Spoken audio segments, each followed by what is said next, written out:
Je viens de lire le pire crise de torchon sur la légalisation du cannabis. C'est extraordinairement biaisé et mauvais. On va y aller point par point pour parler de ce bijou de stupidité. Donc ça s'appelle cette saloperie de cannabis et c'est écrit par la personne la moins cute au monde à porter le nom de Loïc. Bientôt le cannabis deviendra légal. Tant pis pour les ravages que cause cette drogue.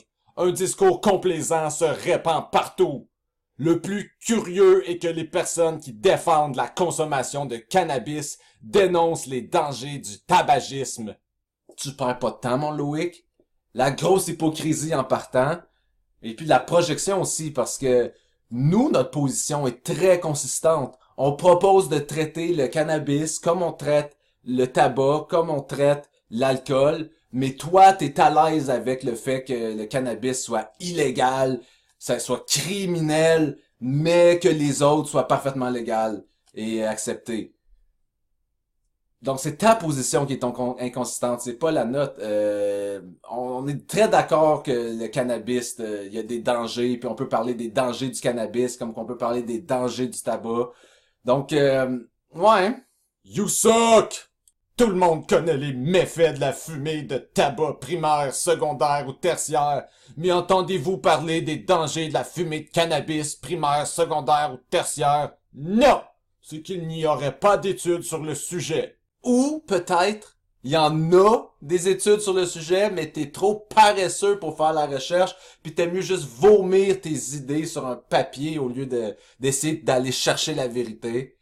Donc, sur Science Direct ou ScienceDirect.com, je devrais dire, on a l'article Non-Smoker Exposure to Second-Hand Cannabis Smoke 2, un article scientifique, dont la conclusion est que la ventilation a un effet prononcé sur la fumée de cannabis secondaire. Dans des situations extrêmes, non ventilées, la fumée de cannabis secondaire peut produire des niveaux détectables de THC dans le sang, dans l'urine, et puis ça peut produire en gros des buzz mineurs. Ouais, donc si vous êtes dans une maison avec des enfants ou quelqu'un qui veut pas être exposé à fumer de cannabis ou de tabac, allez donc fumer dehors, câlisse. Le cannabis ne serait pas plus nocif que l'alcool. Allons donc. Je propose une expérience simple. Pour commencer, posez un verre de vin sur une table à côté d'un enfant. Au bout d'une demi-heure, qu'observez-vous? Rien! Refaites la même expérience en laissant brûler un joint dans un cendrier à côté du même enfant. Quel sera le résultat selon vous? Je suis pas sûr si tu comprends la nature de la loi, mais la loi va donner le droit de fumer du cannabis légalement, mais ça va pas imposer le fait de fumer d'en face des enfants. Tu sais, ça va même être probablement encouragé de pas faire ça, comme moi-même je viens de l'encourager.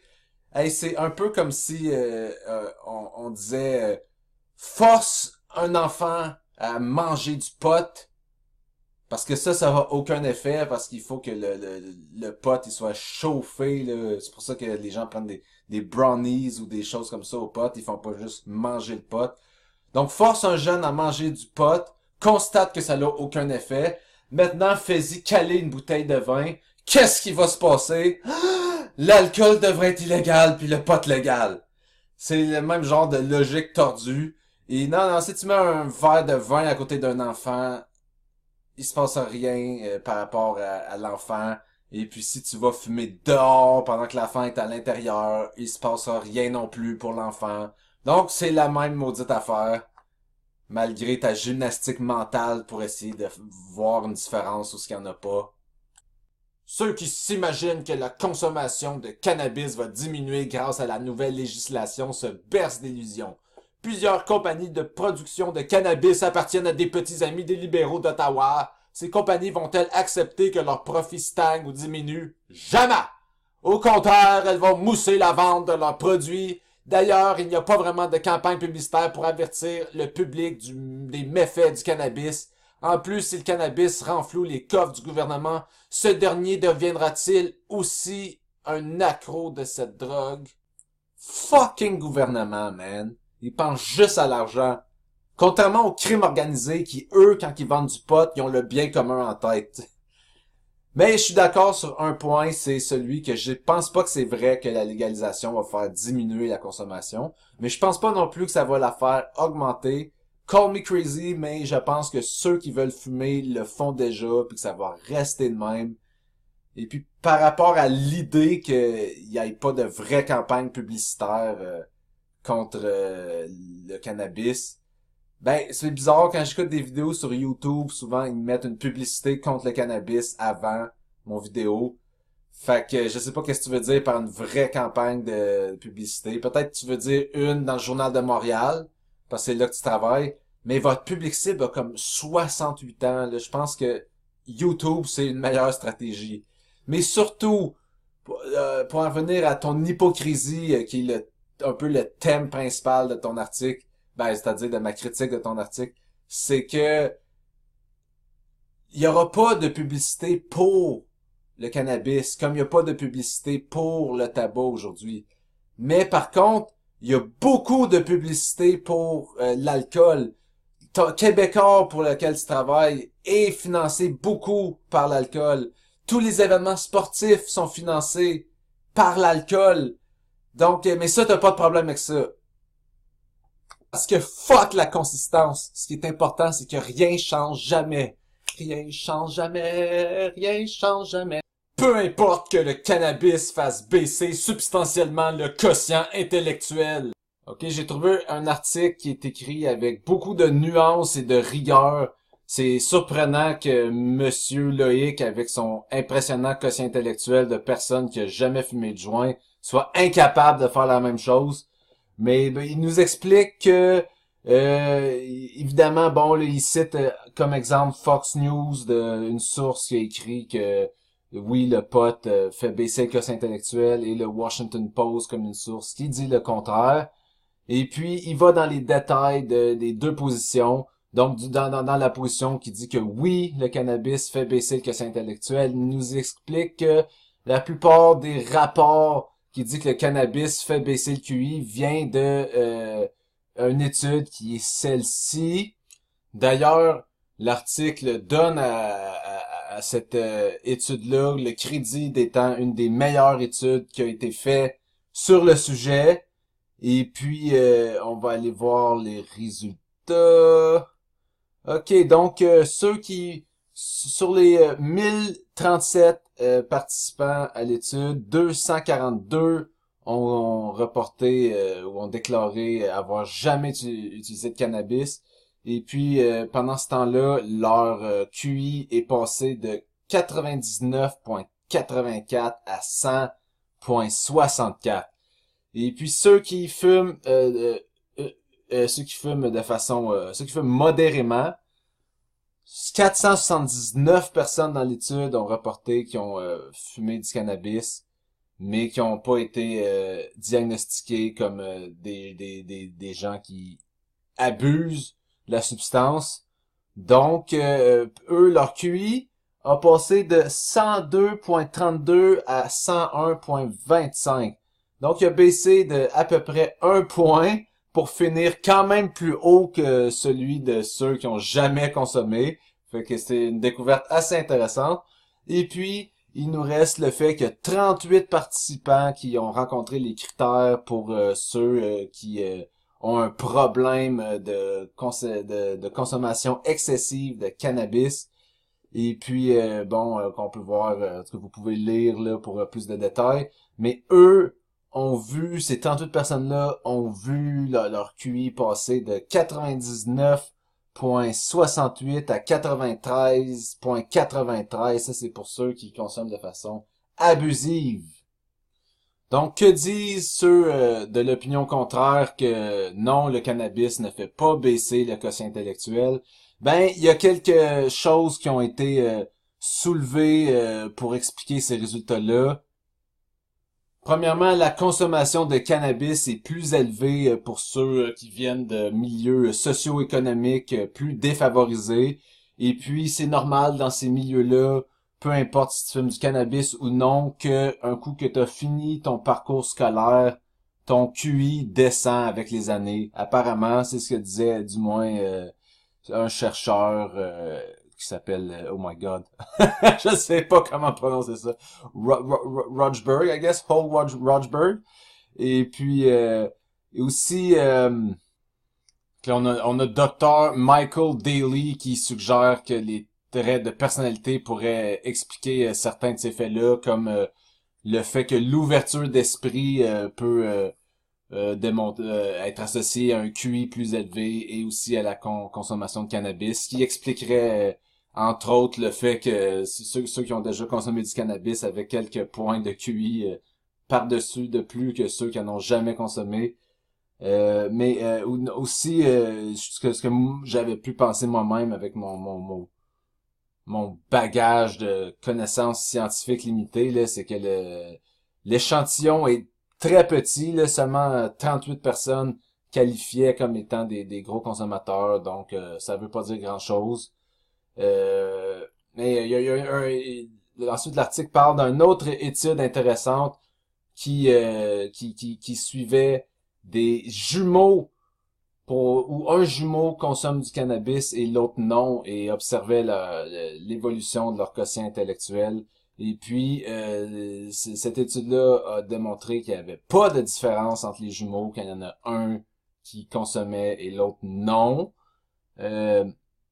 Donc, le verdict final est que pour les adultes, le cannabis ne semble pas avoir un impact sur le quotient intellectuel. Par contre, l'utilisation chronique, donc abusive, semble être associée avec certains effets cognitifs qui semblent toutefois être réversibles et blablabla. Et puis bon, pour les adolescents, il y a encore la question est encore ouverte à savoir si la consommation de cannabis a un impact sur eux. Donc c'est même pas sûr qu'il y a un effet sur le quotient intellectuel.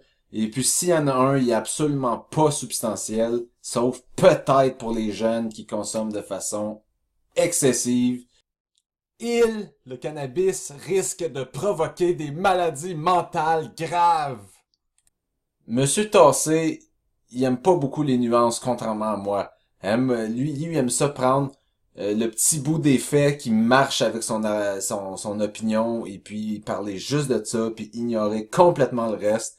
C'est pour ça qu'il a pas cru bon de préciser que ce à quoi il réfère, c'est que chez seulement les gens qui sont jeunes, donc probablement moins que 21, 20 ou maximum 25 ans, et prédisposés à certaines maladies mentales, chez seulement eux, ça peut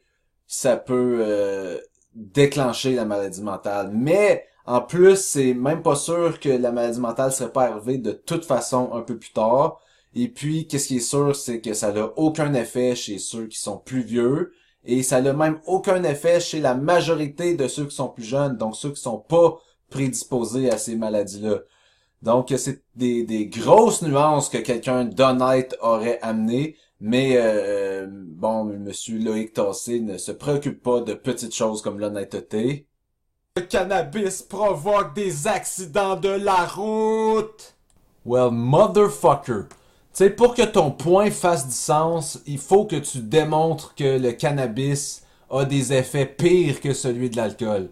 Et puis, j'ai pas réussi à trouver d'article qui traitait du lien entre la consommation d'alcool et le quotient intellectuel, donc j'ai pas pu faire la comparaison là-dessus. Mais motherfucker, pour ce qui est des accidents de la route, les études existent. Regarde bien ça.